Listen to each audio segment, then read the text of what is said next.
நேயர்களுக்கு வணக்கம். மங்கையர் சோலை நிகழ்ச்சிக்கு உங்கள் அனைவரையும் மீண்டும் வருக வருக என்று வரவேற்கின்றோம். மிக அருமையாக சொல்வார்கள், விதை நான் என முளைத்தெழும்பு உன் விளைச்சலை உலகம் விலை மதிக்கும், கதிர் நான் என வெளிக்கிளம்பு உன் கைவிரல் நகமும் ஒளி கொடுக்கும்.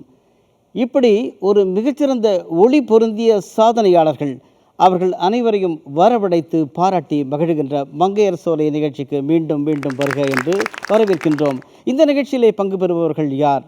கரூர் பக்கத்தில் இருக்கிற அந்த அருமையான ஒரு கிராமம் பள்ளப்பட்டி, அங்கே இருக்கிற ஒரு இயற்கை வேளாண் விஞ்ஞானி அவர்தான் திருமதி சரோஜா குமார். அவரை வருக வருக என்று மகிழ்ந்து வரவேற்கின்றோம். மக்கள் அத்தனை பேரும் எப்படி இருக்கணும்? குறிப்பாக பெண்கள், பாரதியினுடைய வரிகளில் அச்சமில்லை அச்சமில்லை அச்சம் என்பதில்லையே, அப்படி அச்சமில்லாமல் பெண்கள் இருக்கிறாங்களா? இருக்கிறாங்க. என்ன ஒரு பெண்ணு பாம்பு பிடிக்கிறாங்க கேட்கும்போது அப்படியா அப்படியான்னு கேட்குறீங்களே, யார்?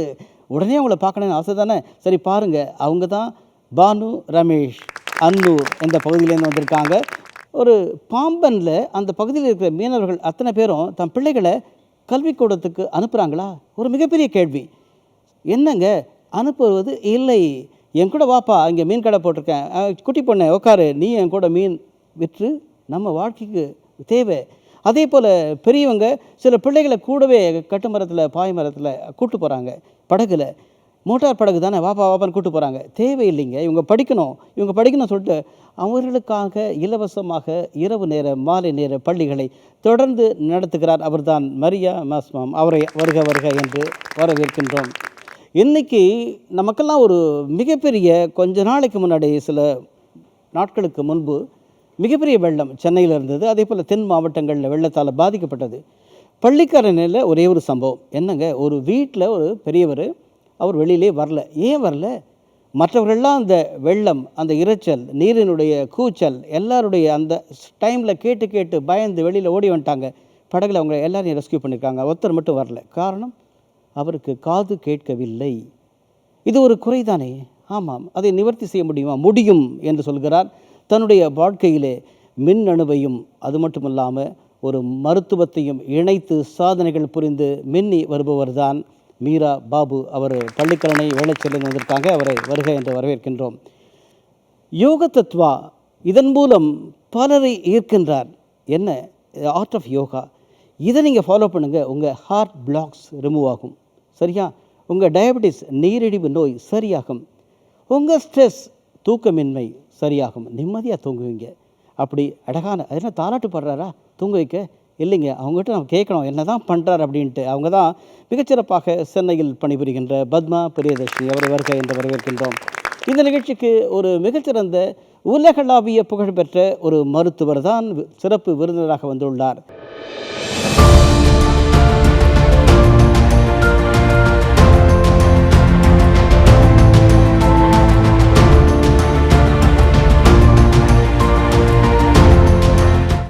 ஆயிரத்தி 1980 மெட்ராஸ் மெடிக்கல் காலேஜ், அதில் ஒரு ஃபர்ஸ்ட் ரேங்கிங் ஸ்டூடெண்ட், எல்லா மெடல்களையும் வாங்கியிருக்கிறார்கள் எம்பிபிஎஸ்சில். அதுக்கப்புறம் டிப்ளமா இன் ஆப்தமாலஜி, அது எந்த வருஷம்? 1984. அதற்கு பிறகு 2005 பல டிப்ளமாக்கள், நிறைய சொல்லிட்டே போகலாம். அத்தகைய படிப்பாடி தோஹா கத்தார், அங்கே போயிட்டு தன்னுடைய மருத்துவ பணியை 12 காலம் தொடங்கியவர். அங்கே இருக்கின்ற எம்பசியினுடைய மிகச்சிறந்த ஹியூமனிடேரியன் அவார்டு அதை பெற்றவர். மேலும் சொல்லிக்கொண்டே போகலாம். அவருடைய இன்றைய பணி தமிழகம் முழுவதும் கேன்சர் அவேர்னஸ், அதை பற்றி விரிவாக பேச போகிறோம். அதற்கான மிகச்சிறந்த ஸ்க்ரீனிங் கேம்ப்ஸ், பல முகாம்களை நடத்தி தொடர்ந்து மக்களுக்கு உதவி வருபவர் அவர்தான் டாக்டர் மாலினி சந்திரசேகர். அவரை வருக என்று வரவேற்கின்றோம். வணக்கம் மேடம். வணக்கம். நம்மெல்லாம் சொல்லுவோம், என்ன சார், ஒரு விளை நிலம் இருந்தால் தான் பயிரிட முடியும், எனக்கான நீராதாரம் வேணும், எனக்கான அந்த அருமையான ஒரு லேண்டு, ஃபெர்டைல் லேண்ட் வேணும், அது இருந்தால் தான் என்னால் செய்ய முடியும் அப்படின்னு அடம் பிடிக்கிறவங்க மத்தியில் ஒருத்தர் வடம் பிடிச்சிருக்காங்க. என்ன வடம்னா, நான் ஒரு இயற்கை விஞ்ஞானி டாக்டர் நம்மாழ்வார் ஐயா அவர்களை பின்தொடர்கின்றேன், சாதனை புரிந்துள்ளேன். டிடி கிசான் தூர்தர்ஷனுடைய ஒரு விருதுக்காக தேர்வாகியவர், நாமினி. எந்த வருஷம்? 2018-19. இப்படி பல பாராட்டுக்கள். உழவன் விருது சென்ற ஆண்டு, டாக்டர் நம்மாழ்வார் விருது என்று தொடர்ந்து இயற்கை விவசாயத்தில் பல விருதுகளை பெற்றுள்ள திருமதி சரோஜா குமார்.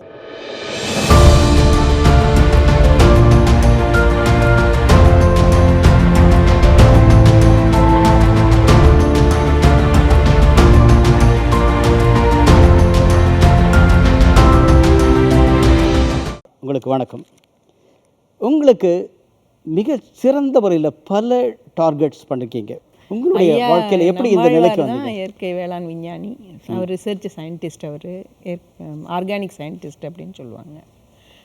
நாம் வந்து அவரோட வழியில் கொஞ்சோண்டு அவருக்கு பின்னாடி போய் கற்றுக்கிட்டு இயற்கை வழியில் விவசாயம் பண்ணிகிட்ருக்கிறேன். உழவில்லா வேளாண்மை பண்ணிகிட்ருக்கிறேன் நான். எல்லோரும் கேட்கலாம், இப்போ மெஷினரி அதுதான்.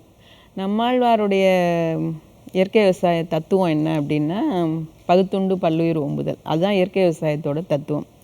பூமி வந்து மனிதனுக்கானது மட்டுமல்ல, எல்லா உயிர்களுக்குமானது. இங்கே வந்து அப்போ நிலங்கிறது வந்து it is not a property, it is a place for livelihood அப்படின்னு சொல்லுவார் ஐயா. அப்போ வாழ்வாதாரம் அந்த நிலங்கிறது, அது வந்து சொத்தாக மாற்றி நிலத்தை வந்து விவசாயத்தை வந்து ஒரு சந்தைக்குரிய உற்பத்தி சார்ந்த இடமா பார்த்ததுனால தான் இவ்வளோ சிக்கல், இவ்வளோ வணிகமயமாகி அதில் வந்து நம்ம ஏதாவது ஒன்றை பண்ணி நிறையா ஈல்டு, நிறையா இது அப்படின்னு சொல்லி நிறைய உற்பத்தி அது சார்ந்தே போனதுனால அந்த ஆரோக்கியத்தை இழந்துட்டோம். உடல் நலம் அப்படிங்கிற கான்செப்ட் வந்து பின்னுக்கு போயிடுச்சு. வணிகமாக ஆயிடுச்சு விவசாயம். வணிகமாக தான் இருக்கணும், விவசாயிகளும் வாழணும்.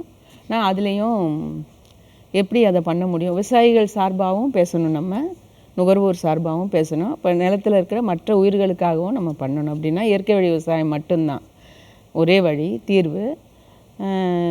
நம்மளுடைய நலத்தோட விவசாயிகளோட வருவாயும் பார்க்கணும். அதனால் இயற்கை வழி விவசாயத்தில் வந்து விதைகளுக்கான காசு அல்லது இந்த மாதிரி நாங்கள் வந்து ட்ரெடிஷ்னல் சீட்ஸ் தான் பயன்படுத்துகிறோம். நாட்டு ரக விதைகள், கம்பெனி விதைகளுக்கு போனதுனால அப்புறம் மற்ற செலவுகள், ஃபெர்டிலைசரு, பெஸ்டிசைட்ஸு, அந்த மாதிரி செலவுகளையெல்லாம் கட்டுப்படுத்தி அப்புறம் அதுக்கான நேரத்தை எல்லாம் இது நாங்கள் வந்து மதிப்பு கூட்டலில் செலவழித்து உற்பத்தியில். இல்லை, அதுதான் இந்த இடத்துல எனக்கு வந்து இப்போ நீங்கள் ஃபுட் ஃபாரஸ்ட் மதிப்பு உணவு அப்படின்னு சொல்லியிருக்கீங்க.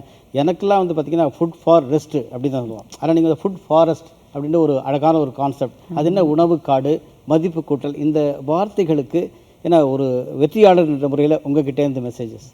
நம்ம இப்போ நான் வாழ்க்கா முதல் கங்கை வரை அந்த நூல் படித்தேன், ராகுல் சாங்கிருத்தியாயன் அவருடைய அந்த நூல் படித்தப்ப, அடுத்து இந்த ஓநாய் குல சின்னம் அதெல்லாம் படிக்கிறப்ப அந்த நம்மளோட பார்வை வந்து பின்னாடி போகுது. ஒரு நாகரிக காலத்துக்கு முன்னாடி கற்காலத்தில் மனிதர்கள் எப்படி வாழ்ந்திருப்பாங்க, விவசாயம் பண்ணுறதுக்கு முன்னாடி காடுகளில் இருந்து நமக்கு உணவு, இறைச்சி எல்லாம் கிடச்சிருக்கோம், தேன், கிழங்குகள் எல்லாம் கிடச்சிருக்கோம். அதிலேருந்து கொஞ்சமாக அந்த நதிக்கரை நாகரிகங்களில் வந்து விவசாயம் பண்ணி வாழ ஆரம்பித்தோம். அப்போ கொஞ்சம் கொஞ்சமாக நம்மளால் போக முடியாது. அப்படியே ஒரு வாழ்க்கை வந்து ரொம்ப நல்லா இருக்குமே, அதில் வந்து வியாபாரம் இல்லை. அப்போ நல்ல உணவு இருந்தது, நல்ல ஆரோக்கியம் இருந்தது, மருந்துகளுக்கு வந்து அங்கே வேலை இல்லை. அப்படியான அந்த அந்த அந்த புஸ்தகத்தில் வந்து அந்த கற்காலத்திலேருந்து 1947 வரைக்கும் மனித குலத்தோட வரலாறு இருக்கும்.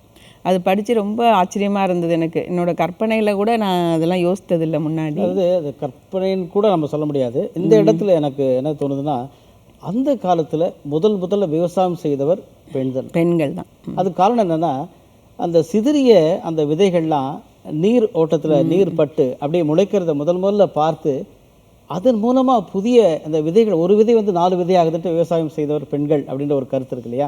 அப்போ பெண்களுக்கு எப்படி இந்த உணவு பேர் அப்படிப்பட்ட ஒரு அக்கறை வந்ததுன்ற ஒரு கான்செப்ட்? பெண்களுக்கு தான் உணவு மேலே அக்கறை இருக்க முடியும். ஏன் வந்ததுன்னா நீங்கள் இல்லையா? இருக்காதுங்க. தாய் வந்து கருவுறும் போதே குழந்தைக்காக தான் பார்த்து சாப்பிடுவாங்க. இப்போ குழந்தை பெற்ற பிறகு பால் கொடுக்கும்போது குழந்தைக்காக தான் சாப்பிடுவாங்க. அப்போ அதுக்கப்புறம் குழந்தை சாப்பிட ஆரம்பித்தது பார்த்து கொடுக்குறது அங்கேயே தொடங்கிடுது.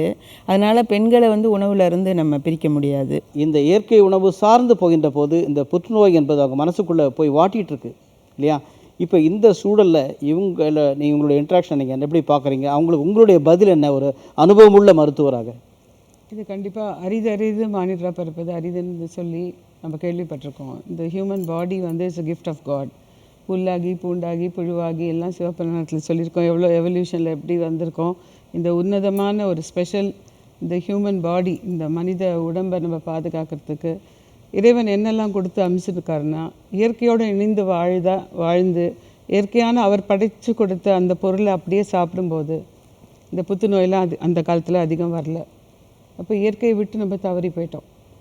செயற்கை உரம், செயற்கை பூச்சிக்கொல்லி, இது போல் இது அது இறைவன் படைச்சு கொடுத்த கோதுமையை வந்து வெள்ளை அடித்து மைதாவை மாற்றி மைதா பொருட்களை உள்கொள்கிறது. நாட்டு சர்க்கரை அப்படி நாட்டு சர்க்கரையாக சாப்பிடாம அதை வெள்ளை அடித்து அது ஒரு கெமிக்கல் யூஸ் பண்ணி வெள்ளை அடிக்கிறோம். இதெல்லாம் சாப்பிடும்போது இந்த புத்துநோய்க்கு உரமாக மாறுறது. நமக்கு தடுப்பு கொடுக்க வேண்டிய அந்த இயற்கையான சத்து எதிரி சத்தாக மாறுறது. அதனால இயற்கை இந்த மாதிரி அவங்க செய்கிற காரியம் வந்து இந்த உலகத்துக்கு ரொம்ப ரொம்ப முக்கியம். அதுலேயும் முக்கியமாக மஞ்சப்பொடி. இப்போ மஞ்சப்பொடினா அது ஃப்ரீ ரேடிக்கல்ஸை நியூட்ரலைஸ் பண்ணும். அதில் குர்குமின்ங்கிற மருந்து இருக்குது. அமெரிக்காவில் அதை புரிஞ்சுட்டு இங்கேருந்து இந்த கிழங்கு மஞ்சக்கிழங்கு போய் அவங்க மாத்திரையாக ஒரு மாத்திரை எத்தனையோ டாலருக்கு விற்கிறாங்க. ஆனால் நம்ம நாட்டில் மஞ்சப்பொடியை வந்து மஞ்சள் கலர் பொடியோட கலப்படம் செஞ்சு நல்ல டீப் மஞ்சள் கலரில் இருக்கிற பொடியை யூஸ் பண்ணுறோம். அதனால மஞ்சப்பொடியால் கிடைக்க வேண்டிய நம்ம பாதுகாப்பு, எதிர்ப்பு சக்தி எதிரி சக்தியாக தான் இருக்குது. இதனால் இயற்கை விவசாயங்கிறது எல்லா இடத்துலையும் பரவணும். எல்லாருக்கும் இதை பற்றி புரியணும். நம்ம மக்கள் எல்லாம் அந்த இயற்கை பொருள்களை நம்ம வந்து நாடி அதை வாங்கி சாப்பிடணுங்கிறது என்னோட அருமை. ரொம்ப அழகாக சொன்னாங்க. புற்றுநோயால் பாதிக்கப்பட்டவர்கள், அதே பெண்களுக்கு, அவர்களுக்கு வந்து முடி இழப்பு ஏற்படுகிறது. அவர்களுக்கு இருக்கலாம், பெரிய கூந்தல் இருக்கலாம். ஆனால் வந்து பார்த்திங்கன்னா நாளடைவில் அந்த அவளுக்கான அந்த கீமோதெரப்பி அது கொடுத்தப்ப அதுக்கான இழப்பு ஏற்படுது. அப்படிப்பட்ட இழப்பு ஏற்படும் போது அவர்கள் என்ன செய்கிறாங்கன்னா, எனக்கு மனசுக்குள்ளே ஒரு பலம் ஏற்படும் சொல்லிட்டு அதை செயற்கையான அந்த முடியை சேர்த்துக்கிறாங்க. இதற்காக பல பேர்கிட்ட போயிட்டு உங்களுக்கு தலைமுடி மிக அதிகமாக இருந்தால், குறிப்பாக 8 இன்ச்சுக்கு மேலே அளவில் உங்களால் எனக்கு தானமாக தர முடியுமா, இந்த பணியையும் ஒருத்தர் செய்கிறார். அதை வாங்கி கொண்டு போய் இந்த மாதிரி பெண்களுக்கு வழங்குறாங்க. நம்ம பானு ரமேஷ் அவர்களை பற்றி நிறைய விஷயங்கள் பேச போகிறோம். இப்போ அவங்கள பேச சொல்லலாம். வணக்கம், உங்களை பற்றி சொல்லுங்கம்மா. பானு ரமேஷ், கோவை மாவட்டம் அன்னூர் வட்டம் அக்கரை செங்கப்பள்ளியிலேருந்து ஒரு ஊராட்சியிலேருந்து வந்திருக்கேன். யாவரும் பேர்னாங்க அக்கரை செங்கப்பள்ளிங்க. அக்கரை சிங்கப்பள்ளி. அதனால தான் அவ்வளோ அக்கறையோடு இத்தனை சமூக பணிகளை நீங்கள் செய்கிறீங்க. பாராட்டுக்கள். தொடர்ந்து பேசுங்க. யாவரும் கேளீர் அறக்கட்டளை நடத்திட்டு வரேங்க. நீங்கள் சொன்ன மாதிரி எனக்கு இந்த ஒரு வாய்ப்பு வந்து ரோட்டரி கிளப் வந்து திருப்பூரில் நடத்துனாங்க. அதற்காக எங்கள் சுற்று வட்டார பகுதிகளில் இருந்து எனக்கு தெரிஞ்சு ஒரு 76 நபர்கள் கிட்ட தொடர்ந்து ஒரு 20 நாள் டைம் கொடுத்தாங்க. அந்த டைமில் 76 நபர்கள் கிட்ட போய் இந்த மாதிரி 8 இன்ச்சு எனக்கு கொடுக்குறக்கு, ஆனால் அந்தளவுக்கு கிராம மக்களும் சரி பள்ளிக்கூட குழந்தைகளும் சரி விருப்பப்படுறாங்க. ஆனால் அவங்களுக்கு கொண்டு போய் இது மாதிரி கேட்குறக்கு யாரும் இல்லை. இது மாதிரி அப்ரோச் பண்ணோன்னா கண்டிப்பாக அந்த குழந்தைகளும் சரி பெற்றோரும் சரி இந்த மாதிரி நல்ல விஷயங்களுக்கு நல்லாவே சப்போர்ட் பண்ணுறாங்க. ஆனால் இந்த மாதிரி விஷயங்கள் நம்மளுக்கு இது இப்படி இருக்குது அப்படிங்கிறத மக்கள்கிட்ட கொண்டு போய் சேர்த்துறதுக்கு அதுக்கு தான் யாரும் இல்லை. அப்படி எனக்கு ஒரு வாய்ப்பு கிடைச்சது, அதை நான் கரெக்டாக யூஸ் பண்ணிட்டேங்க. கண்டிப்பாக. அதாவது கல்வி நிலையிலையும் வந்து இப்போ நிறைய இவங்க வந்து பிசிஏ படித்தாங்க, அப்புறம் பிஏ இங்கிலீஷ் லிட்ரேச்சர், அப்புறம் diploma in computer science, diploma in beautician, diploma in library science, அப்படி சொல்லிட்டே போகலாம் இல்லையா. டிப்ளமா இன் நினைவாற்றல் அப்படின்னா அது கூட படிச்சிருக்காங்க. இந்த அளவுக்கு இவ்வளோ கல்வி தகுதிகளை வைத்தவங்க இல்லை சார், எனக்கு இப்போ என்னத்துக்கு நான் போய் உட்காந்து ஒரு ஜாப் கொஞ்ச நாள் இருந்தேன், ஓகே டீச்சராகவும் இருந்திருக்கேன் நினைக்கிறேன் ஒரு 8 வருஷங்கள் இல்லையா. அது எதுக்கு நான் அப்படின்னு சொல்லிட்டு நேர போயிட்டு ரோட்டில் கிடக்கிற யாருமே கவனிப்பாரற்று கிடக்கிற அந்த அவர்களுக்காக பணிவிடைகள், இவங்களே உட்காந்து முதியவர்களுக்கு அவங்களுக்கான முடி திருத்தம் செய்தல், பல அதே போல் கொரோனா காலத்தில் தினமும் 100கணக்கான பேருக்கு சொந்த செலவில் சமைச்சு சாப்பாடு போட்டிருக்காங்க. இதெல்லாம் நான் ஏன் சொல்கிறேன்னா, அவங்க தன்னடக்கமாக சில எதாவது சொல்ல மாட்டேன்றாங்க. அதனால் நான் சொல்லிவிட்டு அவங்கள ப்ரான் பண்ணுறேன், வேறு ஒன்றும் இல்லை. ஆமாம், உங்கள் சர்வீசஸ் பற்றி சொல்லுங்கள். சார், யாவரும் கேளீர் அறக்கட்டளை உருவானதுக்கே முக்கிய காரணம் வந்து நிராகரிக்கப்படுறது தாங்க சார் காரணம். எப்போவுமே ஒரு பெண்களை நிராகரிக்கிறீங்க, உதாசீனப்படுத்துறீங்க அப்படின்னா அவங்க வந்து அது கீழே போயிடுவாங்கன்னு மட்டும் நீங்கள் நினச்சிடாதீங்க. அதுக்கு அடுத்த லெவலு மேலே வர்றதுக்கு தான் நீங்கள் ஆயத்தப்படுத்திட்டு இருக்கீங்கன்னு சொல்லணும். ஏன்னா எனக்கு அந்த கொரோனா காலகட்டங்களில் வந்து நான் சின்ன லெவலில் தான் ஆரம்பித்தேன்.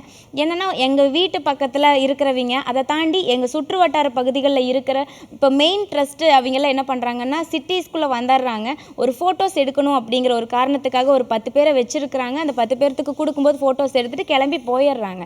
ஆனால் மனநலம் பாதிக்கப்பட்டவங்களோ உடல் ஊனமுற்றவர்களோ அவங்க குறிப்பிட்ட இடத்துலையே தான் இருப்பாங்க அப்படிங்கிறது சாத்தியப்படாத விஷயம். அந்த மாதிரி தேவையான நபர் தவறுகளை அவங்க கண்டறியறதில்ல. அவங்க தேவைப்படுற இடத்துக்கு வர்றாங்க, ஃபோட்டோஸ் எடுக்கிறாங்க, போகிறதோட நிறுத்திடுறாங்களே ஒழிய இது மாதிரி நீடி பீப்புள்ஸுக்கு கொண்டு போய் சேர்த்துறதில்ல. அதுக்கு ஒரு வாய்ப்பாக நான் இருக்கட்டும்னு சொல்லிட்டு சரி அவங்க கிட்ட நம்ம கேட்க வேண்டாம், நம்ம ஆரம்பிக்கலாம்னு சொல்லி ஆரம்பிச்சதுதாங்க சார். ஆரம்பத்தில் ஒரு 50 நபர்களுக்கு கொடுக்குற மாதிரி இருந்துச்சு. அதற்கு பிறகு வந்து ட்ரஸ்ட்டோட சப்போர்ட்டு கேட்டேன். அதாவது அந்த காலகட்டங்களில் வந்து நம்ம வந்து ஒரு பெண்ணாக வெளியில் போகிறதுக்கு யாருமே தனிப்பட்ட முறையில் ஒவ்வொருத்தருமே இதே மாதிரி ஆரம்பித்தாங்க அப்படின்னா அந்த லாக்டவுன் டைமில் எல்லாரும் ஆரம்பிச்சிருவாங்க, ஒவ்வொருத்தரும் வண்டி எடுத்துகிட்டு ஆரம்பிச்சிருவாங்கங்கிறதுக்காக எனக்கு போலீஸ் சப்போர்ட்டு சுத்தமாக இல்லை. ஏன்னா அவங்க சொன்னது வந்து இல்லைம்மா, நீங்கள் நீங்கள் பெர்மிஷன் கேட்குறீங்க, அதே மாதிரி தொடர்ந்து ஒவ்வொருத்தரும் வந்து கேட்டாங்கன்னா கண்ட்ரோல் பண்ண முடியாது, அதனால் எங்களை மன்னிச்சிருங்கன்னு சொன்னாங்க. அதுக்கப்புறம் இன்ஸ்பெக்டர் அம்மாட்ட போய் கேட்டு ஒரு ட்ரஸ்ட்டுக்கிட்ட நாங்கள் போய் சப்போர்ட் கேட்குறேன். அவங்க இருந்துட்டு இல்லை, எங்களுக்கு நீங்கள் ஃபஸ்ட்லேருந்தே ஒர்க் பண்ணியிருந்தீங்கன்னா மட்டும்தான் இது மாதிரி நாங்கள் உங்களுக்கு ஐடி கார்டோ ஏதோ கொடுப்போம் அப்படின்னு சொன்னாங்க. அதுக்காகவே உருவாக்கப்பட்டது தான் யாவரும் கேளீர் அறக்கட்டளை. அந்த ஒரு குறிப்பிட்ட தொடர்ந்து 50 நாட்களுங்க சார், ஒரு 120 நபர்கள் வரைக்குமே என்னால் கொண்டு போக முடிஞ்சது. அதுக்கு முக்கிய காரணம் என்னோட கணவர்னு தான் சொல்லணும். ஏன்னா அந்த டைமில் கணவர் பேருமா? ரமேஷுங்க சார், ராஜேந்திரன், ரமேஷின்னு கூப்பிடுவாங்க. ஸோ அந்த டைமில் எனக்கு ரொம்ப சப்போர்ட் பண்ண அந்த நபர் தான். ஏன்னா அவர் இல்லை அப்படின்னா இந்தளவுக்கு ஒரு பெண்ணாக கூட்டிகிட்டு நான் ஒரே ஒரு பொண்ணாக வண்டி எடுத்துகிட்டு போய் ஒரு 3-4 மணி வரைக்கும் கொடுப்பேன். அதுக்கப்புறம் அவங்களுக்கு அடுத்த நாள் தேவைக்கான பர்ச்சேஸ்க்கெல்லாம் போய் வாங்குறது, வீட்டுக்கு வந்து மறுபடியும் ட்ரெஸ்ஸை ஃபுல்லாக குளித்து ரெடியாகி அடுத்தது அந்த 100 நாளும் அந்த 50 நாட்களுமே நம்ம வீட்டு பக்கத்தில் யாருமே வரமாட்டாங்க. ஏன்னா கோவிட் டைமாக போச்சு, எதுக்கு பிரச்சனை, ஏன்னா நான் ரோடாக சுற்றிட்டு இருக்கேன் இல்லைங்க, அதனால் வந்து வாழ்த்துக்கள். ஏன்னா அதாவது இதை தொடர்ந்து இப்போ கொரோனா காலம் மட்டும் இல்லாமல் தொடர்ந்து பல நிலைகளில் உதவி பண்ணுறீங்க. இவங்களுடைய இந்த வாசகம் வந்து மனிதர்களை எடுங்கள், மரங்களை நடுங்கள். இது என்னங்க புதுசாக இருக்குது அப்படின்னு கேட்டேன். மனிதர்களை எடுங்கள்னா ஆதரவற்ற மனிதர்களை நீங்கள் உங்கள் கைகள் எடுங்க, அவர்களுக்கான உதவி செய்யுங்க. அந்த மனிதர்களை எடுங்கள், மரங்களை நடுங்கள். இப்போ தாங்க எனக்கு ஞாபகம் வருது. என்னென்னா இப்போது கொஞ்ச நாளைக்கு முன்னாடி, சில மாதங்களுக்கு முன்னால் சென்னையில் பெருமழை வெள்ளம். சென்னை வெள்ளத்தை விட அதிகமான வெள்ளம் 4 மாவட்டங்களில், தென் மாவட்டங்களில் எவ்வளோ லட்சக்கணக்கான மரங்கள் அந்த வெள்ள நீரில் அடித்து செல்லப்பட்டது. அப்போது உங்களுடைய எப்படி நீங்கள் ப்ராசஸ் பண்ணி இந்த நிறைய இடங்களில் போய் மரங்கள் நடுவது, அதாவது செடிகளை நடுவது நிறைய செய்கிறீங்க இல்லையா? இந்த எப்படி வந்தது? ஏன்னா உங்களை பார்த்து இப்போ தென் மாவட்டங்களை நோக்கி நிறைய பேர் இப்போ சென்ற மாதமே அறிவிப்பு வந்தது, நிறைய மரங்களை நம்ம தென் மாவட்டங்களில் குறிப்பாக திருநெல்வேலி, தூத்துக்குடி, அப்புறம் கன்னியாகுமரி மாவட்டங்களில் நட வேண்டும் அப்படின்னு. அதற்காக பல நிறுவனங்கள் போகிறாங்க. ஆனால் மனிதர்களை மேலும் ஒன்றிணைக்க வேண்டும் என்பதற்காகத்தான் உங்கள்கிட்ட கேட்குறேன். ஏன்னா அது சக்ஸஸ்ஃபுல்லாக தினம் நீங்கள் மரம் நடுறீங்க இல்லையா? அதனால் உங்கள்கிட்ட எப்படி அந்த கான்செப்டை வந்து பண்ணிகிட்ருக்கீங்க? சார், தினமும் மரம் நடுறங்கிறது சாத்தியப்படாத விஷயம். ஒரு முக்கியமான நாட்களில் ஃபஸ்ட்டு ஆரம்பித்தது எதுக்குன்னா பெரிய பெரிய மரங்கள் வச்சு அதை பராமரிக்க முடியறது இல்லைங்க சார். அதனால் நாங்கள் ஆரம்பித்தது வந்து முக்கியமாக பழ வகைகளில் இருக்கிற மரங்களை நம்ம கொடுக்கும்போது கண்டிப்பாக குழந்தைகளும் சரி பெரியவர்களும் சரி அவங்க அதனுடைய பயனுக்காகவாவது அதை கொஞ்சம் பராமரிக்கிறதா இருக்காங்க. ஸோ அந்த ஒரு பயனுக்காக பல வகைகளான மரங்களை ஃபஸ்ட்டு கொடுத்தோம். அதற்கப்புறம் தான் இந்த மாதிரி மரங்கள் நடுறது, பண விதைகள் விதைக்கிறது, இந்த மாதிரி விஷயங்கள் பண்ணிட்டு வரோங்க சார். கண்டிப்பாக இந்த விஷயங்கள் மரம் நடுறதை பொறுத்தளவுக்கு நீங்கள் குழந்தைங்க கிட்ட போய் அப்ரோச் பண்ணும்போது குழந்தைங்க ரொம்பவுமே விருப்பமாக பண்ணுறாங்க. அந்த மரங்களை வந்து அவங்கள அடாப்ட் பண்ணிக்கிறாங்க, பண்ணி அந்த ஒரு மரத்தை வளர்த்துறதுக்காக ரொம்ப ஈடுபாடாக இருக்காங்க. நீங்கள் யாராக இருந்ததுனாலும் மரம் நடுறது அப்படின்னா அந்த விஷயத்தை ஆரம்பிக்கும் போது குழந்தைகளையும் சேர்த்து பண்ணோம் அப்படின்னா நிச்சயமாக அதுக்குண்டான பலன் கண்டிப்பாக கிடைக்கும். உங்களுடைய டீம் பெரிய டீம் வச்சுருக்கீங்க. தமிழகத்துடைய பல இடங்களில் இருக்கிற இளைஞர்களுக்கு, அதாவது சின்ன சின்ன பசங்களுக்கு சேவை புரியணுன்ற ஒரு பெரிய நெட்வொர்க்கை உருவாக்கணும். அதான் நீங்கள் நல்ல ஒரு ஓட்டம்லாம் சொன்னீங்க. இப்போ உங்களுடைய மற்றவங்களுக்கான செய்தி என்ன? முக்கியமாக ஆண்கள் பெண்கள்னு நம்ம பிரித்து பார்க்க வேண்டிய அவசியமே இல்லை. முக்கியமாக பெண்களுக்கு ரொம்ப சாதிக்கக்கூடிய வாய்ப்புகள் நிறைய இருக்குது. ஆனால் ஆண்கள் சில இடங்களில் அதை கவர் பண்ணிக்கிறாங்க. அதனால் பெண்கள் நாம தான் அதை முட்டி மோதி வெளியில் வரணும். நிச்சயமாக அதுக்குண்டான வாய்ப்புகளை நம்ம ஏற்படுத்திக்கிட்டோம் அப்படின்னா ஒவ்வொரு ஆண்களுமே நம்மளுக்கு ஒரு பேக் போனாக இருப்பாங்க. ஒவ்வொரு ஆணுக்கு பின்னாலேயும் பெண் இருக்கிற மாதிரி ஒவ்வொரு பெண்ணுக்கு பின்னாலேயும் ஆண்கள் நிச்சயமாக இருப்பாங்க. ஆனால் நம்மளுடைய விருப்பங்களை நம்ம நிச்சயமாக அவங்க கிட்ட சொல்லும்போது அவங்க அதை அக்செப்ட் பண்ணிக்குவாங்க. அதனால் குழந்தைகளிலிருந்து பெரியவர்கள் வரை இந்த நாட்டுக்கு எதையாவது ஒரு விஷயத்தை நம்ம செஞ்சுட்டு போகணும். இப்போ எங்கள் ஊராட்சியில் நான் எதையாவது பண்ணணுங்கிற ஒரே கான்செப்டில் தான் என்னோடய பயணங்கள் போயிட்டுருக்குது. அந்த மாதிரி ஒவ்வொருத்தருக்கும் ஆண்களாகட்டும் குழந்தைகளாகட்டும் அவங்களுக்கு உண்டான லட்சியங்களை நம்ம உருவாக்கி விட்டுட்டோன்னா அவங்க சரியான வழியில் போகிறதுக்கு ஒரு 100% வாய்ப்புகள் இருக்குது. அது தெரியாமல் அவங்க எந்த பாதையில் போகணுங்கிறது தெரியாமல் தான் சில குழந்தைகள் வந்து வழி தவறி போகிறது அந்த மாதிரி போயிட்டுருக்காங்களே ஒழிய நல்ல விஷயங்களை அந்த குழந்தைகளுக்கு போய் சேர்த்தணும் அப்படின்னா நம்மளுடைய அடுத்த சமுதாயம் நிச்சயமாக வளர்ச்சி பாதையும் நோக்கி போகும் அப்படிங்கிறதுல முழு நம்பிக்கை இருக்குது. Super super. கரவொலி எழுப்பி அவங்கள பாராட்டணும். இந்த சூழலில் மேடம் அவர்கள் வந்து நம்ம சிறப்பு விருந்தினர். குறிப்பாக தோஹாவில் வெயிலில் வேலை செய்கிறவங்க அத்தனை பேருக்கும் ஒரு அஃபெக்ட் ஆகாமல் இருக்கிறதுக்கு சன் கிளாஸஸ், அந்த யூவி தாக்கம் இருக்கக்கூடாதுன்னு அத்தனை பேருக்கும் சன் கிளாஸஸ். இதேபோல் பல பணிகள் தொடர்ந்து சமுதாய பணிகள். ஒரு மருத்துவராக ஒரு வெற்றி நடை போடுகின்றவர், இது மட்டும் என்னுடைய லைஃப் இல்லைங்க, கம்யூனிட்டி சர்வீசஸ் அதில் நான் மின்ன வேண்டும் என்று தொடர்ந்து பல ஆண்டுகள், ஏதோ 1 ஆண்டு 2 ஆண்டு இல்லை, பல ஆண்டுகள் தொடர்ந்து பணி செய்து வருகிறார்கள்.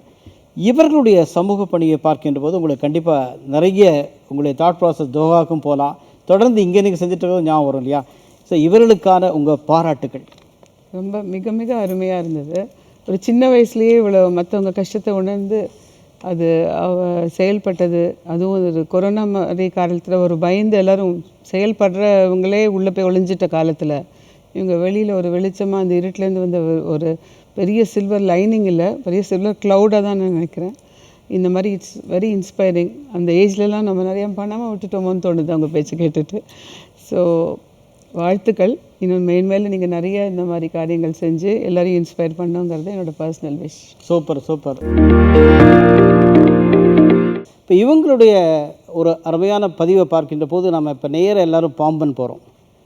பாம்பனில் போன உடனே எல்லாருக்குள்ள நிறைய ஃபேமிலிஸில் இருக்கிற அந்த நெட்வொர்க் எல்லாத்தையும் ஒருங்கிணைத்து எல்லோரும் ஒன்றா வாங்க, நாம் வந்து நம்முடைய வாழ்க்கை தடத்தில் வளமான வாழ்விற்கு வழியொன்று காண உளமாற விரும்பாதோர் உண்டோ எவரேனும் நலமான பாதையினை நாம் இங்கு அமைப்போம்னு சொல்லிட்டு தான் மரியா மஸ்மா வந்து ரொம்ப அழகாக செஞ்சிட்ருக்காங்க.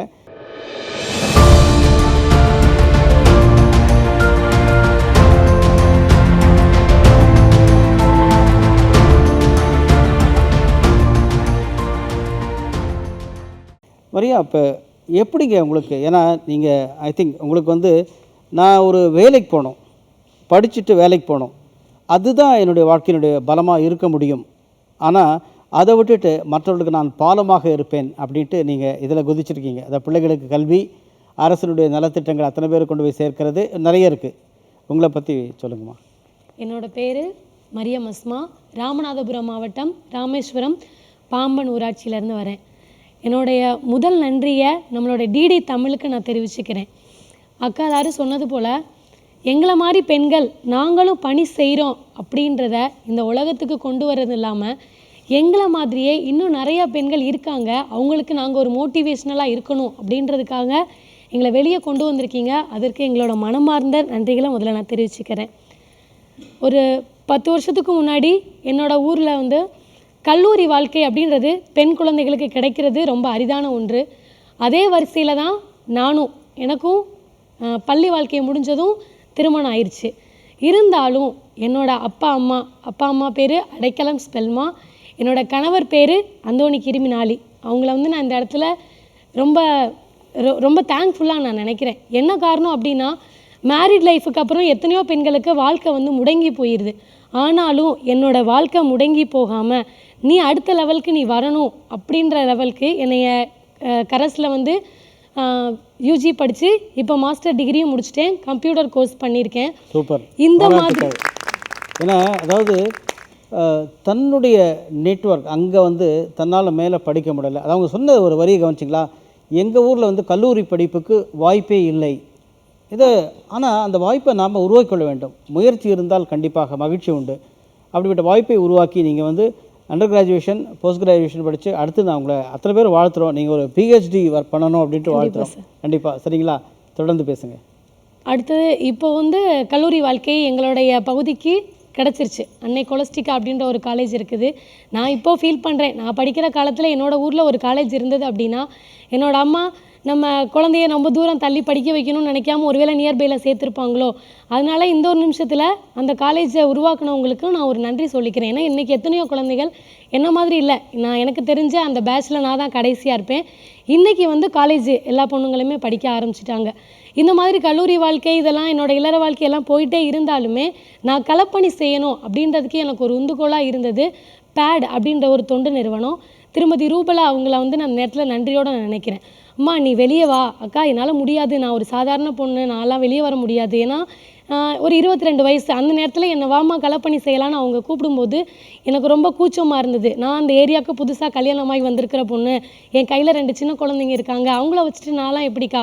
இந்த இடத்துல என்னோடய மாமனார் மாமியாருக்கு நான் ரொம்ப தேங்க் பண்ணுறேன். ஏன்னா அவங்களும் ஒரு சப்போர்ட் பண்ணி நீ பண்ணுமா, அந்த வீட்டோட கடைசி மருமகளாக இருந்தாலும் நீ என்கிட்டே இருந்து எனக்கு பணிவிடை செய்யணும்னு அவங்க நினைக்கல. பண்ணுமா, நீ உன்னால் முடிஞ்சது நீ பண்ணுமான்னு எனக்கு அவங்க சப்போர்ட் பண்ணாங்க. அவங்களோட சப்போர்ட்லேயும் தான் கண்டிப்பாக நான் வெளியே வந்தேன். என்னோடய முதல் பணிகள் அப்படின்னாவே குழந்தைகள் மத்தியில் தான். இன்றைக்கி வந்து பெரியவங்களுக்கு தெரியும். நான் ரொம்ப உங்களை மகிழ்ந்து அப்படியே நீங்கள் பேச பேச கேட்டு காரணம் என்னென்னா, இந்த முதலேருந்து அத்தனை பேருக்கும் தமிழர்களுடைய பண்பாடான நன்றி உணர்வு, நன்றி தெரிவிப்பது, முதலேருந்து ஒவ்வொருத்தருக்கா அப்படியே வரிசையாக நன்றி சொல்லிட்டு வந்தீங்க. ஆனால் இந்த நேரத்தில் நான் ஒன்று சொல்கிறேன், நான் ஒரு 2 குழந்தைகளோட அப்படின்னு சொன்னீங்க இல்லையா, அப்போ நான் 2 குழந்தைகளுக்கும் நன்றி சொல்கிறேன் அப்படின்ட்டு நீங்கள் தொடரலாம். கண்டிப்பாக சார், என்னோட 2 குழந்தைங்களும் தான். இன்றைக்கி கூட நான் வந்திருக்கேன்னா என் குழந்தைங்களுக்கு எக்ஸாம் எல்லாம் நடக்குது, நான் ஒரு வேலைக்கு போகிறேன்னா நீங்கள் போயிட்டு வாங்கம்மா, நாங்கள் பார்த்துக்குறோம்மா, ஆட்சிக்கிட்ட இருந்துக்கிறோம்மா அப்படின்னு அவங்க சிரிச்சுக்கிட்டு என்னை வழி அனுப்புறது கூட ஒரு சந்தோஷம் தான் சார். குழந்தைங்களோட நான் பணி செய்கிறேன் அப்படின்னா குழந்தைங்களுக்கு இன்றைக்கி நமக்கு பெரியவங்களுக்கெல்லாம் தெரியும் சார் உரிமைகள் என்ன இருக்குது, கடமைகள் என்ன இருக்குது அப்படின்னு. ஆனால் நிறைய குழந்தைங்களுக்கு அது தெரியறதில்ல. அந்த ஒரு அவேர்னஸை நாங்கள் கொடுத்துட்டு வரேன். அதுக்கு மேலே அந்த இடத்துல சார் சொன்ன மாதிரி ஸ்கூலுக்கு போகாமல் வறுமை ஒரு காரணமாக இருக்கலாம், கடல் தொழிலில் ஒரு ஆர்வம் இருக்கலாம். அதுக்கப்புறம் என்ன போலவே அம்மா நீ படித்ததெல்லாம் போதும், நீ கல்யாணம் முடிச்சுட்டு நீ வீட்டில் இரு அப்படின்னு குழந்தையிலேருந்தே பெண் குழந்தைய பிரெயின் வாஷ் பண்ணி அந்த குழந்தைய நம்ம வீட்டில் வச்சுருப்பாங்க. இந்த மாதிரி குழந்தைங்களெல்லாம் ஐடென்டிஃபை பண்ணி அவங்களோட கல்வியை தொடர வைக்கிறது என்னோட ஒரு முக்கியமான நோக்கம். நான் எனக்கு கிடைக்காத அந்த கல்லூரி வாழ்க்கையும் ஆனால் பள்ளி படிப்பெல்லாம் கிடச்சது இல்லையா, அந்த மாதிரி அந்த கல்வி எந்த ஒரு குழந்தைக்கு கிடைக்காம போயிடக்கூடாது. எல்லா குழந்தைக்கும் அந்த கல்வி கனியோடைய ருசி கண்டிப்பாக தெரியணுன்றது என்னுடைய பெரிய டார்கெட்.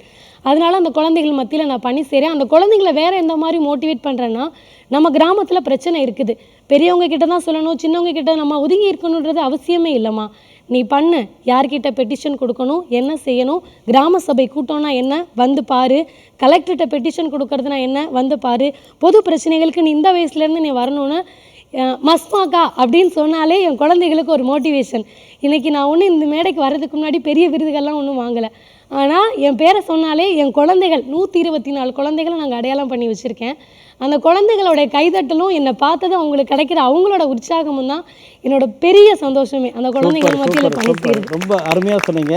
இந்த 124 குழந்தைகள் 124 கூட இங்கே இருக்கிற 6 பேரையும் சேர்த்துக்கோங்க. இந்த 130 பேருடைய பாராட்டுக்கள் உங்களுக்கு. தொடர்ந்து பேசுங்க. அந்த மாதிரி குழந்தைகளை நம்ம என்ன மாதிரின்றதை வழி நடத்துகிறோம், அவங்களோட பெற்றோர்களையும் வழி நடத்துகிறோம். அந்த மாதிரி நிறைய சக்ஸஸ் ஸ்டோரிஸ் எல்லாம் இருக்குது. ஏரியாவில் ஒரு பிரச்சனை, ஒரு இடத்துல மேக்ஸிமம் ஆக்சிடென்ட் ஆகுது, ஒரு சிசிடிவி வேணும், ஒரு டேங்க் சரியில்லாமல் இருக்குது, அதுக்கு என்ன செய்யணும், இதெல்லாம் வந்து நீங்கள் போய் அவங்க செய்வாங்க இவங்க செய்வாங்கன்னு நினைக்காதீங்க. வாங்க நம்ம பெட்டிஷன் கொடுக்கலாம், அவங்க கூட நான் இருக்கேன். இன்றைக்கி மக்கள் என்னையா அம்மா இதுக்கு என்னம்மா செய்யணும்னு அணுகிறதே எனக்கு ஒரு பெரிய வெற்றியாக தெரியுது. அப்போது நம்ம ஃபீல்டில் ஓரளவு ரீச் ஆகிட்டோம், மக்களுக்கு நம்ம பணி செய்ய ஆரம்பிச்சிட்டோன்ற ஒரு பெரிய சந்தோஷம் கிடைக்குது. இது எல்லாத்தையும் கடந்து வட்ட சட்ட பணிகள் குழு அப்படின்னா வசதி இல்லாதவங்களுக்காக லாயர் வச்சு பண்ணுற ஒரு வசதியெல்லாம் இருக்குது. அதெல்லாமே நிறைய பேருக்கு தெரியாது. கடலோசை எஃப்எம் அப்படி ஒரு வாய்ப்பை என்ன ஒருங்கிணைப்பாளராக உங்கள் பகுதியில் பண்ணணுமா, நீங்கள் பண்ணுறீங்களான்னு அந்த வாய்ப்பை எனக்கு கொடுத்ததுக்கப்புறம் தான் தெரியும் எனக்கு இத்தனை மக்கள் வருவாங்களான்றதை நான் அன்றைக்கி தான் நான் பார்த்தேன். நான் ஒருங்கிணைச்சி அக்கா வாங்க, இந்த மாதிரிலாம் உங்களோட பிரச்சனையை நீங்கள் காசு வச்சு செலவழிக்க முடியாது, வந்து பாருங்கக்கா, தெரிஞ்சுக்குங்கக்கான்னு வீடு வீட்டுக்கு போய் சொல்லி அவங்களெல்லாம் ஆர்கனைஸ் பண்ணிவிட்டு அன்றைக்கி தான் பார்க்குறேன் இவ்வளோ மக்கள் நம்மளுக்கு கூப்பிட்டு வர்றாங்க. அந்த இடத்துல வந்ததெல்லாம் பெருசு இல்லை, நிறைய மக்கள் பலன் அடைஞ்சாங்க. அவங்களால தீர்க்க முடியாத 5 வருஷம் 6 வருஷம் மீட்க முடியாத பத்திரங்களை மீட்கிறது, தன்னோட வாழ்க்கைக்கு என்ன செய்யணும்னு கேள்விக்குறியாக இருக்கிறவங்களுக்கு பண்ணுறது, இந்த மாதிரி நிறைய பேரோட பிரச்சனைகளுக்கு தீர்வு கிடைச்சிது. இதெல்லாம் தள்ளி நம்ம தமிழக அரசு வாழ்ந்து காட்டுவோம் திட்டம் அப்படின்ற ஒரு கவர்மெண்டோட ப்ராஜெக்டில் ஊரக வளர்ச்சித்துறைக்கு கீழே செயல்படுது. அதில் ஒரு ஊராட்சி அளவிலான பணியாளராக இருக்கேன். அதுக்கு எனக்கு சப்போர்ட் பண்ணி கொண்டு வந்தது திருமதி ரபேக்கா வந்து எனக்கு சப்போர்ட் பண்ணாங்க. இன்னொன்று நம்மளோட மங்கையர் சோலை நிகழ்ச்சிக்கு வந்திருக்கிற திருமதி சுகந்தி அக்கா, அவங்களெல்லாம் நான் மறக்கவே கூடாது. மங்கையர் சோலை நிகழ்ச்சியை தொடும்போது அவங்க திருமதி சுகந்தி மிகச்சிறந்த விருதுகளை பெற்றவரை பற்றி சொன்னீங்க. Yes sir. பாராட்டுறோம். ஏன்னா இப்போ சமீபத்தில் தென் மாவட்டங்களில் ஏற்பட்ட வெள்ளப்பெருக்கு ஏற்பட்ட போது அவங்க ஏற்கனவே நிறைய இடங்களில் பணி செய்திருக்காங்க. ஒரு பேரிடர் மீட்பு குழுவில் ஒரு பெண் தன்னை இணைத்து கொண்டு அவங்க திருமதி சுகந்தி அவர்களும் அந்த பாம்பன் அருகில் வந்து கடல் பாசி எடுக்கிறாங்க. அவங்க வாழ்வாதாரம் அதில் இருக்குது. தன்னையும் அதில் இணைத்து கொண்டு மக்களுக்கு பணியாற்ற வேண்டும் என்று 24 மணி நேரமும் உழைக்கின்ற அந்த பெண்மணியும் அவரை சூழ்ந்த அத்தனை பேரையும் நம்ம கண்டிப்பாக இந்த நிகழ்ச்சியில் கரவொலி எழுப்பி பாராட்டுறோம். இவர்களை பார்த்து நம்ம உலக சாதனையாளர் மேடம் டாக்டர் மாலினி சந்திரசேகரன் இவர் என்ன நினைக்கிறார்ட்டு நம்ம அத்தனை பேரும் நினைக்கிறோம். அவங்களே கேட்கலாம். மீன் குட்டிக்கு நீஞ்ச கற்றுக் கொடுக்கணுமான்னு சொல்லுவாங்க. மீனவர்களுக்கு படகு ஓட்ட கற்றுக் கொடுக்கணுமா அப்படின்னு ஒரு வரலாம். ஆனால் அவங்களுக்கே போய் அந்த பழுது எப்படி அந்த இதெல்லாம் போட்டெல்லாம் பழுது பார்க்குறதெல்லாம் சொல்லி கொடுத்து நவீன முறைகளை சொல்லி கொடுத்து அந்த குழந்தைகளுக்கு மீன் பிடிக்கிறதுக்கு கற்றுக் கொடுக்க வேண்டாம், இந்த எல்லாருக்கும் தெரிஞ்ச அறிவுகள் கம்ப்யூட்டர் நாலேஜ் எல்லாமே நான் சொல்லி தரணும். அது என்னோட அருமை பிரதமர், நம்மகிட்ட அருமை பிரதமர் மோடிஜியோட கனவு சப்கே சாத் சப்கா விகாஸ். அந்த மிஷனில் அங்கேருந்து காஷ்மீர்லேருந்து கன்னியாகுமரி வரைக்கும் போய் சேரணும்னு அவரோட இந்த ஒரு பெரிய முயற்சியில் பெரிய பங்கெடுத்த மாதிரியா நீ எனக்கு வந்துட்ட ரொம்ப. ஏன்னா இது ரொம்ப education is the most important thing. அதில் போயும் அது தவிர மக்களுக்கு வேறு விதத்துலையும் நீங்கள் சோஷியல் ஒர்க் பண்ணி அவங்களுக்கு எல்லா நாலேஜும் கொடுத்து இல்லை மல்டி டாஸ்கிங் ஒரு பெண்ணால் தான் மல்டி டாஸ்க் பண்ண முடியுங்கிறது என்னோடய ஆழ்ந்த ஒப்பீனியன். ஒரு மருமகளா, மனைவியா, தாயா, மகளா, சகோதரியா எல்லா ரோல்ஸும் எடுத்துக்க முடியும் ஒரே சமயத்தில். அவ்வளோதான் நான் நினச்சது. இன்றைக்கி என்னோடய எண்ணங்கள் மாறி போச்சு. சொசைட்டியில் இவ்வளோ ரோல்ஸ் எடுக்க முடியுமா, இவ்வளோ ஒரு கூட்டுறவு நல்ல காரியங்கள் பண்ண முடியுமாங்கிறது ஒரு மரியாவோட இந்த பாதை எனக்கு ஒரு புதிய ஒரு அறிவுரை கொடுத்துருக்கு. இதுக்கு வந்து இந்த நிகழ்ச்சிக்கும் அந்த நிகழ்ச்சி தொகுப்பாளர் உங்களுக்கும் நான் நன்றியை சொல்லிக்கிறேன். உலக அளவில் ஒரு மிகப்பெரிய ஸ்டாட்டிஸ்டிக்ஸ் சற்றேறக்குரிய 2 பில்லியன் மக்களுக்கு காது கேட்கல. இப்படி காது கேட்கலான்னா என்னென்னா மிதமாக இருக்கலாம். எத்தனை டெசிபல் அப்படின்றது தான் கணக்கு. ஒரு 25 டெசிபலுக்கு அதிகமாக 40 டெசிபலுக்குள்ளே, அப்புறம் 41லேருந்து அடுத்தது 50 வரலையும், 51லேருந்து 70, 71லேருந்து 90, 90க்கு மேலே. இதுக்கெல்லாம் அளவுகோல் வச்சுருக்காங்க. லேசான செவித்திறன் இழப்பு அது 25லேருந்து 40க்குள்ளே, 41லேருந்து அதிகமான மிதமான, அடுத்தது கடுமையான, அடுத்தது மிக கடுமையான. இப்படிப்பட்ட ஒரு இழப்பை சரி செய்வதற்கு என்ன செய்யலாம், இதற்காக யாராவது இருக்காங்களா அப்படின்னா உலகத்தில் பல சாதனையாளர்கள் தொடர்ந்து செய்கிறாங்க. நம்ம சென்னையில் குறிப்பாக வேளச்சேரி பகுதியில் இயங்கி வருகின்ற மீரா பாபு.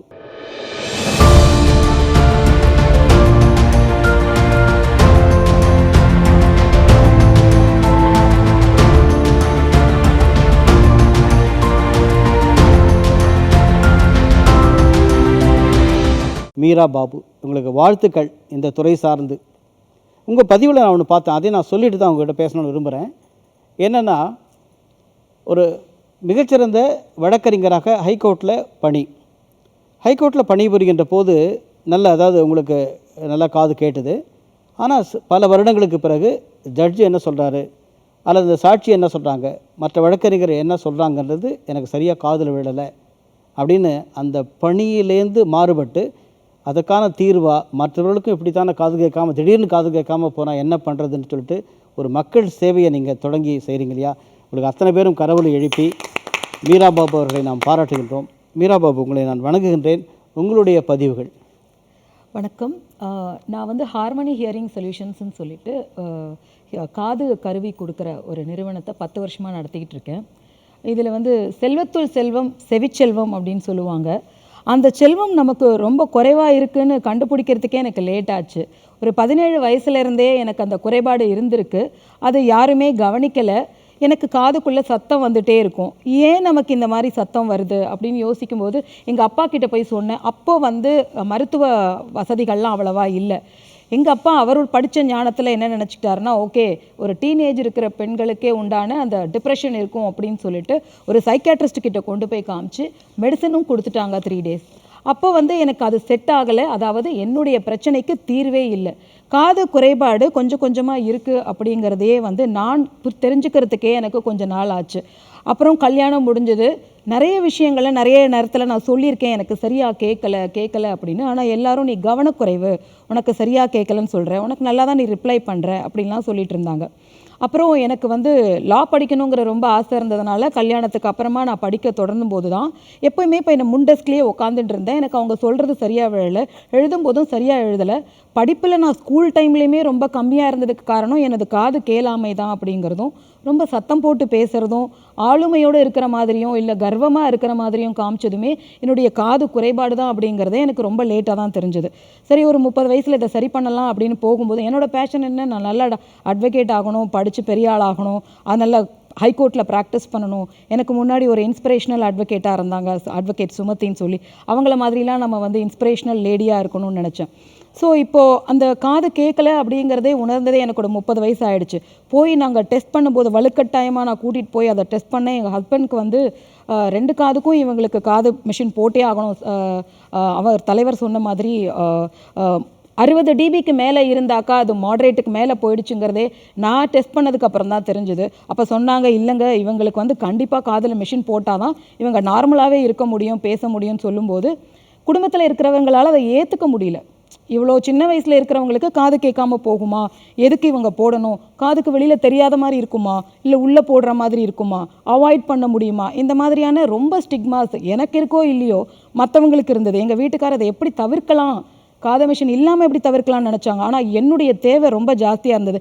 எனக்கு அசிங்கம் கிடையாது, ஒன்றும் கிடையாது, நான் போடணும், எனக்கு காது கேட்கணும் அப்படிங்கிறது தான் என்னுடைய பெரிய நோக்கமாக இருந்தது. அப்புறம் இந்த காது மிஷின் போட்டதுக்கப்புறமா போய் கோர்ட்டில் ப்ராக்டிஸ் பண்ணும்போது, அப்போது போடும்போது ஒரு 18 வருஷத்துக்கு முன்னாடிலாம் இந்த அளவுக்கு டெக்னாலஜிலாம் கிடையாது.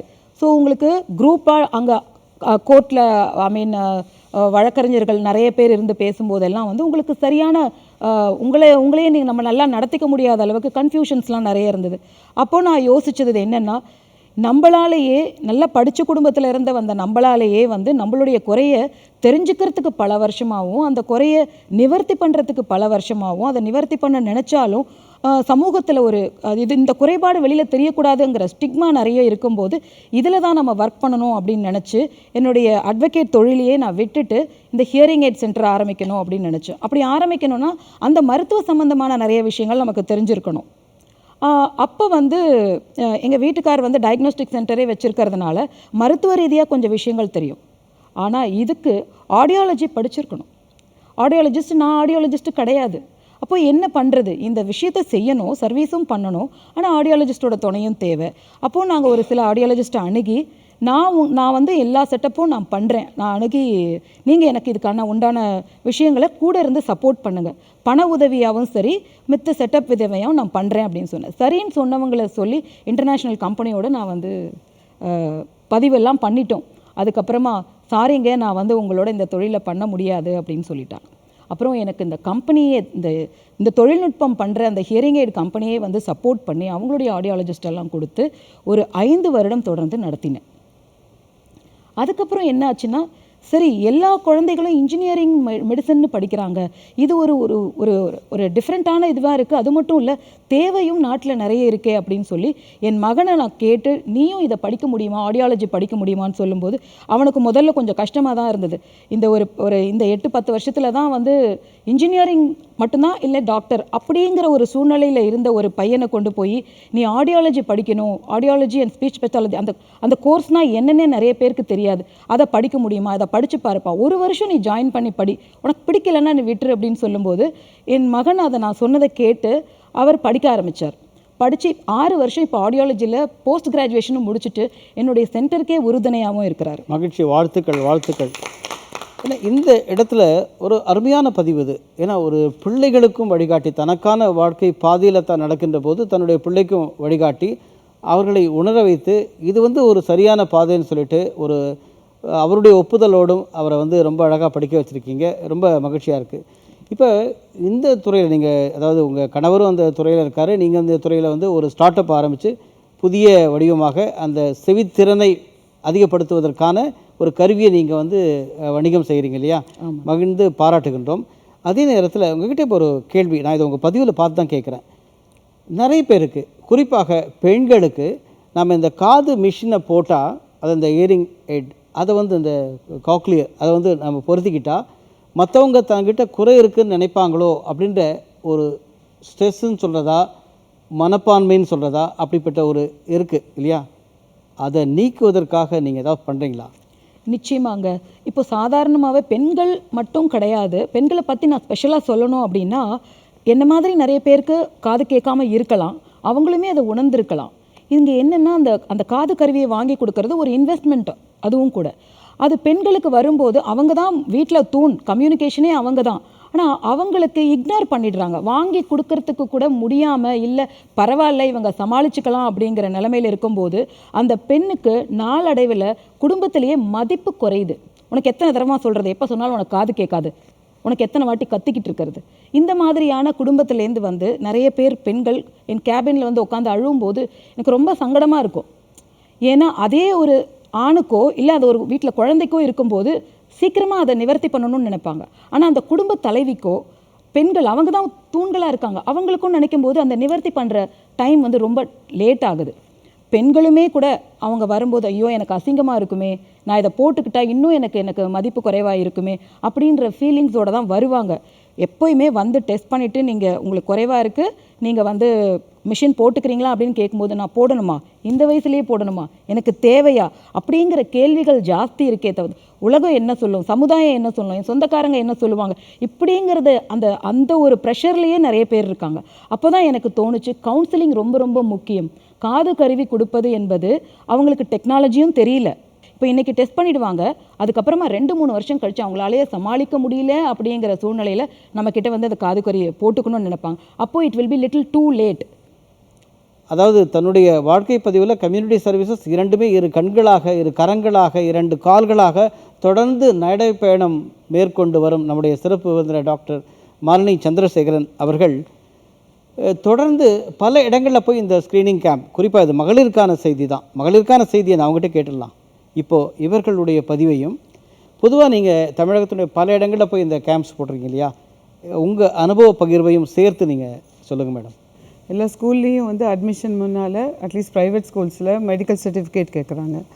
அதில் வந்து சும்மா ஜென்ரலாக செக் பண்ணிவிட்டு கண் விஷன் நார்மல்னு எழுதி கொடுக்குறோம். இல்லை இம்பார்ட்டண்ட்டாக இதை ஆட் பண்ணினா ரொம்பவும் நல்லது. ஏன்னா வருமுன் காப்பது தான் நல்லது. Prevention is better then cure. And hearing வந்து இவ்வளோ லேட்டாக கண்டுபிடிச்சி அதுக்கு மேலே இந்த நர்வ் வந்து ரொம்ப வீக் ஆன அப்புறம் அதோட ஹெல்பிங் எய்டு போடுறதுல வராது. ஸோ எல்லா இந்த 5 சென்ஸும் நம்ம கடவுளால் கொடுக்கப்பட்டது to be put in to good use. அதில் ஒரு சென்ஸ் லாஸும் இட் லீட்ஸ் டு சோஷியல். இது நிறையா ஃபேமிலியில் ப்ராப்ளம் வருது. கத்தி பேசும்போது வெளியிலையும் மற்றவங்கள்ட்ட கத்தி பேசுகிறோம், அவங்க உடனே நம்ம கோவக்காரங்களை பேன் பண்ணுறாங்க. ஸோ இதெல்லாம் தவிர்க்கணுன்னா compulsory auditory testing is very important. நமக்கு வந்து இது வரைக்கும் என்ன புரிஞ்சுதுன்னா, நாங்களே கூட ஆஸ் அ டாக்டர்ஸ் வயசானவங்களுக்கு காது ஹியரிங் குறையும், அவங்களே ஹியரிங் எய்ட் போட்டு வைக்கப்படுவாங்கன்னு நினச்சோம். இப்போ குழந்தைங்களை why should be deprive. So schools should be எல்லாருக்கும் இந்த அவேர்னஸ் போய் சேர்ந்து அவங்க வந்து இந்த குழந்தைங்களை வெளியாக சப்மிட் பண்ணணும். இல்லை, நீங்கள் அவேர்னஸ் சொல்லப்போ இன்றைக்கி உலகளவில் இந்த புற்றுநோயுடைய தாக்கம், இப்போ நீங்கள் சமீபத்தில் கிருஷ்ணகிரி பகுதியில் வந்து அந்த ஸ்க்ரீனிங் கேம்ப் ஒரு போய் செஞ்சீங்க, சோதனை முகாம். எப்படி இருக்குது இதனுடைய எஃபெக்ட்? சோதனை முகாம் வந்து ஃபஸ்ட்டு அவங்கள வந்து உள்ளே கூப்பிட்றதுக்கு தான் அவேர்னஸ். இந்த கேன்சருங்கனாலே அந்த வார்த்தையே எல்லோரும் பயப்படுறாங்க. இப்போ நல்லா தானே ஓடிட்டுருக்கு, இதை போய் அதை பற்றி கேட்டுட்டு ஏதாவது கஷ்டப்படணுமான்னு நினைக்கிறாங்க. அதுக்கு நான் எப்படி சொல்கிறேன்னா, கேன்சருங்கிற 3 எழுத்து CANல தான் ஆரம்பிக்குது. You can. உங்களை வந்து ஆரம்ப நிலையில் கண்டுபிடிச்சா, விவசாயியோட பாஷையில் சொல்கிறேன், பயிர் போட்ட உடனே ஒரு களை வந்துச்சுன்னா அது களைன்னு அவங்க கண்டுபிடிச்சிடுவாங்க. அப்போ அந்த களையை மட்டும் எடுத்து போட்டுடலாம். அப்படி களையை எடுத்து எங்களை மாதிரி ஆட்கள், விவசாயி இல்லாத ஆட்கள் பயிர் பண்ண போனோம்னா பயிருக்கும் களைக்கும் வித்தியாசம் தெரியல, அந்த களை பயிரை அழித்து தான் ஊனி போயிடுது. இதுதான் கேன்சர். ஸோ இப்போ ஆரம்ப நிலையில் வந்தால் அக்கார்டிங் டு உலக சுகாதார நிலையத்தில் 100 பேருக்கு வந்தால் 98 பேர் நல்ல முறையில் குவான்டிட்டி அண்ட் குவாலிட்டி ஆஃப் லைஃபாக குணப்படுத்த முடியும் சுருங்கின செலவில். அது அட்வான்ஸ் ஆகும்போது தான் அதுக்கு வந்து பெரிய வைத்தியங்கள் பண்ண வேண்டியது. நிறைய பேர் வந்து அதில் வந்து சக்ஸஸ் ஆகிறது இல்லை. இந்த புற்றுநோய் ஒழிப்பு வந்து உலகத்தின் அனைத்து நாடுகளிலும் ஒழிக்கப்பட வேண்டும். இதற்கான முன்னெடுப்பாக பல பேர் ஒர்க் பண்ணுறாங்க இல்லையா? அதனுடைய ஒரு மிகச்சிறந்த பங்களிப்பாக டாக்டர் மாலினி சந்திரசேகர் அவர்கள் செய்வதை நாம் மிகவும் பாராட்டுகின்றோம். 30 தொடுமுன் மூப்பு தொட உன் மூச்சில் முதுமை வரலாமா? 30 வயசுல முதுமை வரலாமா? தப்புகள் வந்து தங்கிட உன் தசைகளில் முகவரி தரலாமா? உன் தசைகளின் முகவரி தரலாமா? தப்புகள் வந்து தங்கிவிட உன் தசைகளின் முகவரி தரலாமான்னு கவிஞர் தாராபாரதி கேட்குறாரு. அப்போது இந்த மாதிரி மிஸ்டேக்ஸ்லாம் அவங்ககிட்ட உடம்புல செட்டின் ஆகணுமா? தேவையில்லையே. அதுக்கு என்ன? அதுக்கான சொல்லிட்டாங்க, பூட்டு இருந்தால் சாவி இருக்குங்க. அதுக்கான சாவி என்ன? அந்த பூட்டுக்கு சாவி என்ன? சரியான முறையில் திறக்கிறதுக்கு, சரியான முறையில் பாதுகாப்பதற்கு அதுக்கான சாவி தாங்க என்னுடைய யோகா தத்துவம்.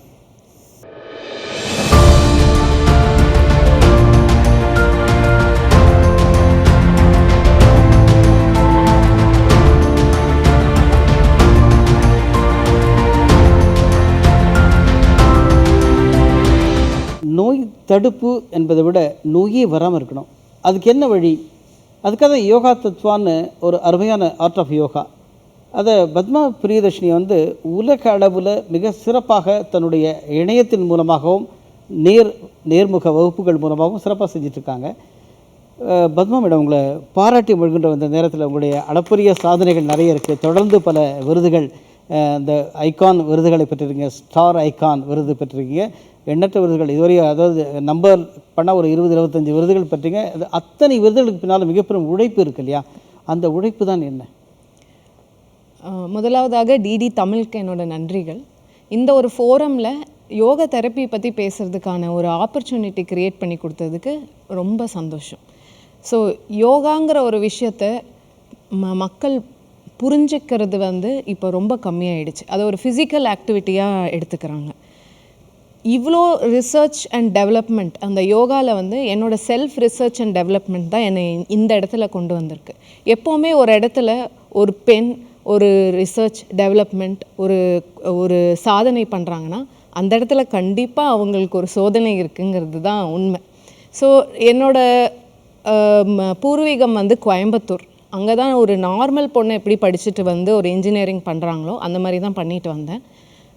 எனக்கு வந்து ஒரு பியூபர்ட்டி இஷ்யூ, அதாவது வந்து ஏஜ் அட்டன் பண்ணும் போது எனக்கு வந்து சிவியர் ஸ்டமக் பெயின் இருக்கும். அப்போ எங்கள் அம்மா வந்து என்னை கூட்டிகிட்டு போய் பக்கத்தில் யோகா கிளாஸ் பண்ணுமா, அதெல்லாம் சரியாயிடும் அப்படின்னு சொல்லி தான் யோகா கிளாஸ் சேர்த்து விட்டாங்க. அப்போ வந்து எனக்கு யோகானா என்னன்னு தெரியாது. சும்மா அப்படியே ஏதோ சொல்லி கொடுக்குறாங்க, செய்கிறாங்க, ஓகே நல்லா இருக்குது அப்படிங்கிற ஒரு அண்டர்ஸ்டாண்டிங். ஆனால் 2008 கிட்டத்தட்ட ஒரு 4 வருஷமாக என்னோடய ஃபேமிலிக்காக நான் வந்து சம்பாதிக்கக்கூடிய ஒரு நிலைமை வரும்போது என்னோடய ஹையர் ஸ்டடீஸ் எல்லாம் சாக்ரிஃபைஸ் பண்ணிவிட்டு என் ஃபேமிலிக்காக சம்பாதிக்கணும், அவங்கள நல்லா வச்சுக்கணுங்கிற ஒரு எண்ணம் வரும்போது அதாவது ஒரு எக்ஸ்ட்ரீம் லெவல் ஆஃப் ஒர்க், நல்லா ஒர்க் பண்ணணும் அப்படிங்கிற ஒரு கண்டிஷனில் ஒர்க் பண்ணிகிட்டே இருந்தேன். நல்லா சம்பாரிச்சனும் செய்யும், பல நாடுகளுக்கு போய் ஒர்க் பண்ணிட்டு வந்தேன். பட் அந்த டைமில் இந்த இடத்துல நான் என்ன சொல்ல விரும்புகிறேன்னா, உயிர், உடல், அறிவு இது மூணுமே ஒரே ஒருங்கிணைத்து வேலை பண்ணாதான் நம்ம உடல் நல்லா வேலை பண்ணும், நம்ம நினைக்கிற எண்ணங்கள் கரெக்டாக நடக்கும். ஆனால் இப்போ ஒரு விஷயம் எனக்கு வேணும்னு சொல்கிறதுனால உடலையும் நம்ம உயிரையும் அதுக்கான ஒரு மதிப்பு நம்ம கொடுக்காம போனனால நம்ம என்ன எல்லாம் பிரச்சனைகள் நம்மளுக்குள்ளே ஃபேஸ் பண்ணுறோம் அப்படிங்கிற ஒரு விஷயத்த எனக்கு வந்து 2008 கடவுள் உணர்த்தினார். எப்படின்னா, சும்மா சாதாரணமாக எத்தனையோ கஷ்டப்பட்டு ஒர்க் படித்தோம், எத்தனையோ கஷ்டப்பட்டு பண்ணோம். சாதாரண ஒரு இடத்துல நான் வீழ்ந்தப்போ எனக்கு வந்து நெக்கில் ஒரு சிவியர் பெயின் ஸ்டார்ட் ஆச்சு. அந்த பெயினை வந்து என்னால் வந்து ஒரு 2.5 years, அதாவது ஒரு யங் கேர்ள், அப்போ தான் மேரேஜ் பண்ணுற டைம், அப்போ தான் நல்லா முன்னேறிட்டு இருக்கிற டைமில் எனக்கு அது ஒரு பெரிய ட்ராபேக் ஆகிடுச்சு. என்னால் வந்து பர்ஃபார்ம் பண்ண முடியல. நான் எப்படி வேலை செஞ்சேனோ அந்த மாதிரி வேலை செய்ய முடியல. அது எந்த நிலைமைக்கு என்னை கொண்டு போச்சுன்னா, ஒரு 15 நிமிஷம் என்னால் உட்கார முடியாது, ஒரு 15 நிமிஷம் என்னால் நிற்க முடியாது, ஒரு 15 நிமிஷம் என்னால் எந்த வேலையுமே சேர்ந்து பார்க்க முடியாது, படம் பார்க்க முடியாது, சீரியல் பார்க்க முடியாது, ஒரு இடத்துல போய் உட்காந்து வேலையும் பார்க்க முடியாது. ஸோ அந்த மாதிரி ஒரு சுச்சுவேஷன் கொண்டு வரும்போது பல medical systems, alternative medicines, allopathy, பல மெடிக்கல் சிஸ்டம்ஸை ட்ரை பண்ணும்போது என்னால் அந்த இடத்துல என்ன பிரச்சனை, என்ன நம்மளுக்கு உதவி பண்ணலை அப்படிங்கிறது வந்து தெரியாமையே போயிடுது. அந்த என்னோட பிரச்சனை சரியாகாமையே போயிடுது. அப்போது வந்து எங்கள் அம்மா வந்து அந்த நான் வயிற்று வலியால் தவிச்சிட்டு இருக்கும் போது என்னை வந்து யோகாசனத்தில் சேர்த்துன அந்த டைம் எனக்கு ஞாபகம் வந்தது. ஸோ அப்போது அதை வந்து ப்ராக்டிஸ் பண்ண ஆரம்பிக்கும் போது தான் உடல், உயிர், எண்ணம் இது மூணுமே ஒரே லைனில் இருக்கும் போது தான் உங்கள் உடம்புல என்ன பிரச்சனை இருக்குங்கிறதே உங்களுக்கு தெரிய ஆரம்பிக்கும். Most of the spinal disorders, அதாவது வந்து உங்களோட முதுகு தண்டில் இருக்கிற பிரச்சனைகள், வலி, ப்ரொலாப்ஸ், இது எல்லாத்துக்குமே காரணம் உங்களோட மென்டல் ஸ்ட்ரெஸ் தான். நீங்கள் எப்போ உங்களோட உடலை வந்து மதிக்காமல் உங்களோட எண்ணங்கள் தான் முக்கியம் சொல்லி ஒரு இடத்துல ஓடும் போது இன்னொரு இடம் அது கீழே போக தான் செய்யும். ஸோ அந்த இடத்துல நம்ம எங்கே வந்து நம்ம இக்னோர் பண்ணோமோ அந்த இடத்த நம்ம ஒர்க் பண்ண ஆரம்பிக்கணுங்கிறதே எனக்கு அப்போ தான் புரிய ஆரம்பிச்சது. அந்த டைமில் நிறைய மெடிக்கல் சிஸ்டம்ஸ் வந்து அதில் ஃபோக்கஸ் பண்ணலை. இப்போ ஸ்ட்ரெஸ், டிப்ரெஷன், ஆங்ஸைட்டி இதெல்லாம் தான் வார்த்தைகள். இந்த வார்த்தைகள் தான் பல நோய்களுக்கான காரணங்கள்.